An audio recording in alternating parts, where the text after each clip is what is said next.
வணக்கம். இந்த பொங்கல் சமயத்துல நம்ம பக்கத்துல இருக்கிற 2 மாநிலங்கள் மக்கள் நலத்திட்டங்களை எப்படி ஏக்தம் வித்தியாசமா அணுகுறாங்கன்னு பார்க்கலாம் வாங்க. இது வெறும் பொங்கல் பரிசு பத்தின விஷயம் மட்டும் இல்ல, 2 விதமான பார்வைகளை பத்தின ஒரு ஆழமான அலசல். பாருங்க, இந்த கேள்வியில தான் மொத்த விஷயமே அடங்கியிருக்கு.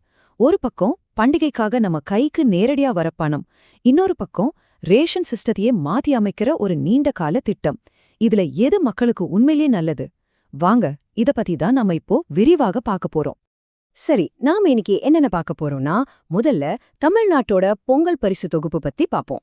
அப்புறம் அதுல ரொம்பவே பேசப்பட்ட அந்த ரொக்க பரிசு பத்தி டீட்டெயிலா தெரிஞ்சுக்கலாம்.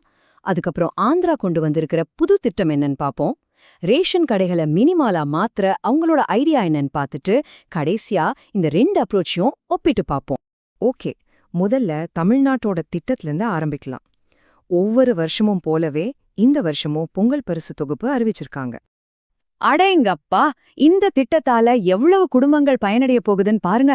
தமிழ்நாட்டுல இருக்கிற சுமார் 2.25 கோடி ரேஷன் கார்டுதாரர்களுக்கு, அதாவது கிட்டத்தட்ட எல்லா குடும்பத்துக்கும் இந்த பரிசு போய் சேரப்போகுது. இது எவ்வளோ பெரிய ஒரு மக்கள் நல திட்டம் பாருங்க. ரொக்க பணத்தோட சேர்த்து பொங்கல் வைக்கிறதுக்கு தேவையான 1 கிலோ பச்சரிசி, சர்க்கரை, ஒரு முழு கரும்பு, அப்புறம் வேட்டி புடவைன்னு ஒரு முழுமையான தொகுப்பா இத குடுக்கறாங்க. இது பல வருஷமா நம்ம ஊர்ல தொடர ஒரு பாரம்பரியமான ஒரு விஷயம். சரி, இப்போ வாங்க இந்த பரிசு தொகுப்புலயே ரொம்ப பரபரப்பா பேசப்பட்ட ஒரு பகுதிக்கு வருவோம். அதுதான் அந்த ரொக்க பரிசு. இந்த வருஷம் எவ்ளோ பணம் கொடுக்கறாங்கன்றதுதான் பெரிய விவாதமாவே மாறிடுச்சு. இந்த பணம் அறிவிக்கிறதுக்கு முன்னாடி ஒரு சின்ன கதை நடந்திருக்கு. முதல்ல 5000 ரூபாய் கொடுப்பாங்கன்னு ஒரு பெரிய எதிர்பார்ப்பு இருந்துச்சு. ஆனா மாநிலத்தோட நிதி நிலைமை, கடன் சுமை எல்லாத்தையும் கணக்குல எடுத்துக்கிட்டு கடைசியா 3000 ரூபாய் கொடுக்கலான்னு முடிவு பண்ணிருக்காங்க. இதுல ஒரு அரசியல் கோணமும் இருக்கு இல்லையா? எதிர்க்கட்சி தலைவர் என்ன சொல்றாருன்னா, நாங்க ஆட்சியில இருந்தப்போ நீங்க 5000 கேட்டீங்க, அதனால இப்போ நீங்க 5000 கொடுக்கணும்னு ஒரு கோரிக்கை வைக்கிறாரு.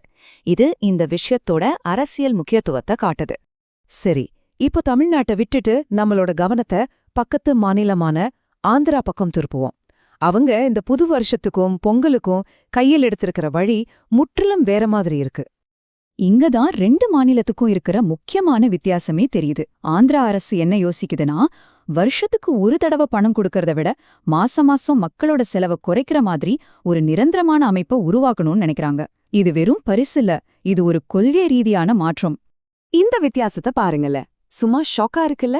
வெளிய மார்க்கெட்ல 60லிருந்து 65 ரூபாய் வரைக்கும் விக்கிற 1 கிலோ கோதுமை மாவை ஆந்திரா ரேஷன் கடையில வெறும் 20 ரூபாய்க்கு கொடுக்கறாங்க.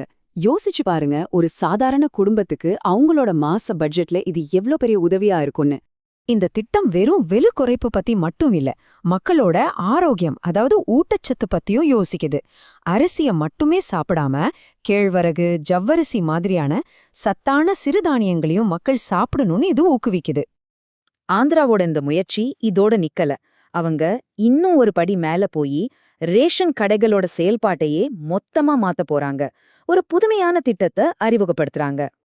இந்த பெரிய மாற்றத்தை அவங்க ரொம்ப கவனமா படிப்படியா கொண்டு வராங்க. முதல்ல சில நகரங்கள்ல மட்டும் இத ஒரு முன்னோட்ட திட்டமா ஆரம்பிப்பாங்க. அதோட ரிசல்ட்டை பார்த்து அது சக்சஸ்ஃபுல்லா இருக்கான்னு செக் பண்ணுவாங்க.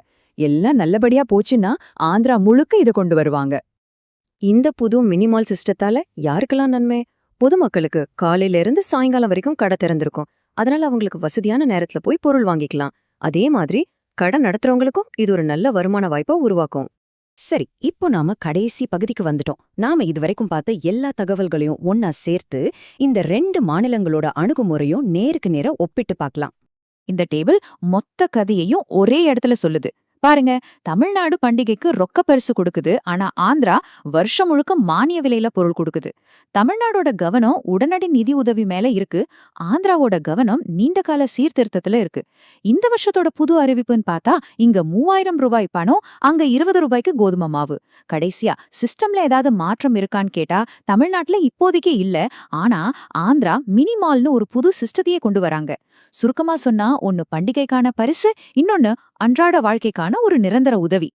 ஆக இந்த 2 மாடல்களையும் பார்த்த பிறகு இந்த கேள்வி உங்ககிட்டதான். ஒரு முறை கிடைக்கிற பெரிய தொகையா, இல்ல தினமும் நம்ம செலவை குறைக்கிற மாதிரி ஒரு நிரந்தர அமைப்பா? எது ஒரு மக்களோட வாழ்க்கையில உண்மையான நீண்ட கால மாற்றத்தை ஏற்படுத்தும்? இத பத்தி நீங்க என்ன நினைக்கிறீங்க? யோசிச்சு பாருங்க.